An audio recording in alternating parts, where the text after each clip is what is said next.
नमस्कार मंडळी, मी नितीन जोशी गुरुजी पुणे, ज्योतिषशास्त्र वास्तुशास्त्र मार्गदर्शक.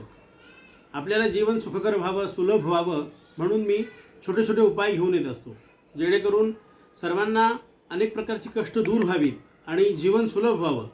जो काही भगवंतांनी आपल्याला जे आयुष्य मर्यादा दिलेली आहे तिथपर्यंत आपलं आयुष्य अगदी निरामय जावं ही आपण कायम भगवंताकडे प्रार्थना करत असतो. आणि या अशा प्रकारच्या जीवनामध्ये प्रपंचामध्ये अनेक प्रकारच्या छोट्या मोठ्या अडचणी आपल्याला येत असतात.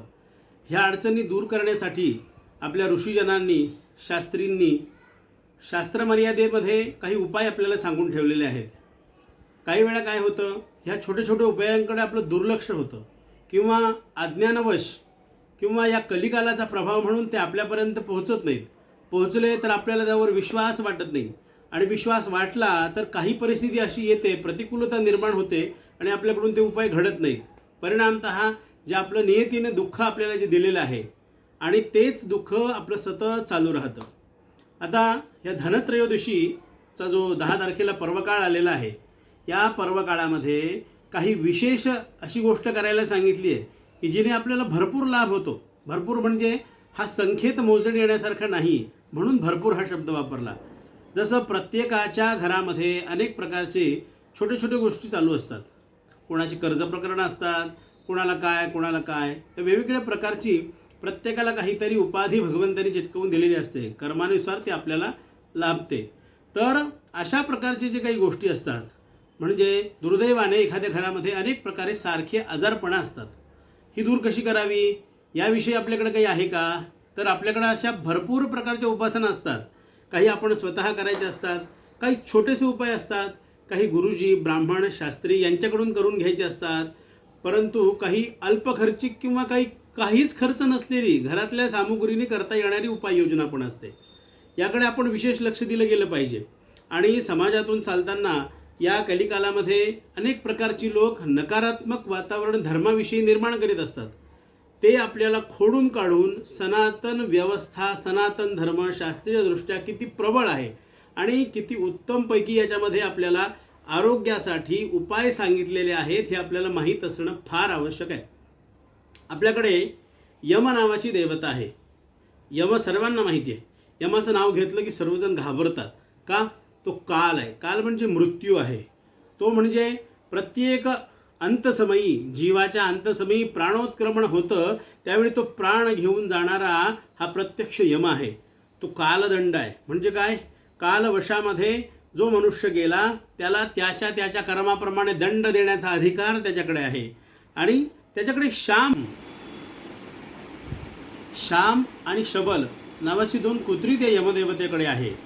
तर ही जी यमदेवता आहे हीच आपल्याला अनेक प्रकारे आपण जो त्रासून मृत्यू होतो आणि बराच काळ अंथरुणावर खिळून काही लोकांचा मृत्यू होतो, त्या ज्या संकटातून वाचण्यासाठी आपल्याला अतिशय सुलभ आणि सोपा उपाय धर्मशास्त्रीयदृष्ट्या सांगितलेला आहे.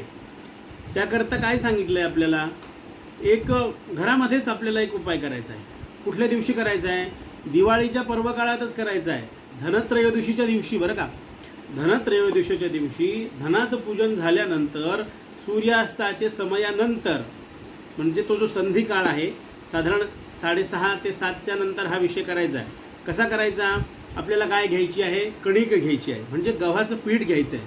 त्याच्यामध्ये समजा एवढं पीठ घ्यायचं, त्याच्यामध्ये हळद घालायची आणि पाणी घालून एक असा थोडासा मोठा आकाराने जरासा मोठा असावा असा दिवा करायचा आणि 2 मुटके करायचे. त्या दिव्याच्या शेजारी आपण जे ठेवतो ते ठेवून त्याच्यामध्ये सोयाबीन इत्यादी करडी वगैरे कुठलंही तेल घालायचं नाही, मोहरीचं सुद्धा नाही, तिळाचं तेल घालायचं.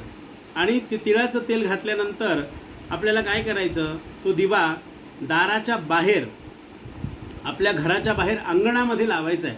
तुळस वगैरे असते आपल्याकडे अंगणामध्ये, पूर्वी होती, आता नसेल तर अंगण असतं, तुळस असते. हे नसेल तर आपण काय करावं? आत्ता फ्लॅट सिस्टीममध्ये आपल्याकडे गॅलरी आहे. त्या गॅलरीमध्ये आपण हा दिवा दक्षिणेकडे तोंड करून लावायचा आहे. तेल लावून प्रज्वलित करायचं आहे आणि त्या दिव्याची यथाशक्ती पूजा करायची आहे. गणपतीचं स्मरण करा. आमच्या घरात कुणालाच दीर्घ आजार येऊ नये, अपमृत्यू येऊ नये, छोटे छोटे आजारसुद्धा येऊ नये, व्याधी होऊन मरण येऊ नये अपघाती मृत्यू कोणाला येऊ नये अशा प्रकारची यमदेवतेकडे दक्षिणेकडेच तोंड करून प्रार्थना करायची आहे. इतर सगळ्या देवतेंची प्रार्थना पूजा आपण पूर्वेकडे तोंड करून करतो, परंतु या देवतेची प्रार्थना, कारण हिचं निवासस्थानच दक्षिण दिशेला असल्या कारणानं तिकडे आपल्याला नमस्कार करून ही सगळी प्रार्थना करायची आहे. आणि तो दिवा प्रज्वलित करायचा आहे. दिवा प्रज्वलित करून तिथे आपल्याला नमस्कार करून हात जोडून मी एक आता मंत्र म्हणतो, ती प्रार्थना तिथे आपल्याला करायची आहे. मृत्यूना पाशदंडाभ्यां कालेन श्यामया सह त्रयोदशा दीपदाना सूर्यजः प्रियताम मम. हे यमदेवते, कालदंड आहे, तुझ्या हातातच सर्व गोष्टी आहेत. आमच्या घरामध्ये कोणालाही अपमृत्यू येऊ देऊ नको आणि सर्वांना सुखमय आरोग्यमय जीवन तू लाभू दे, ही आम्ही प्रार्थना करतो. आणि अशा प्रकारे यमदीपदान नावाचा जो विधी आहे तो आपण सांगता करून नमस्कार करावा. तो दिवा रात्रभर तेवत राहू दे तिथेच, अशा पद्धतीने लावावा. म्हणजे लावल्यानंतर लगेच तो शांत होऊ नये याची दक्षता घेऊनच तो तुम्ही योजना करून लावा. सर्वांना सुखकर हे होण्यासाठी मी हे सांगितलं. श्रीराम.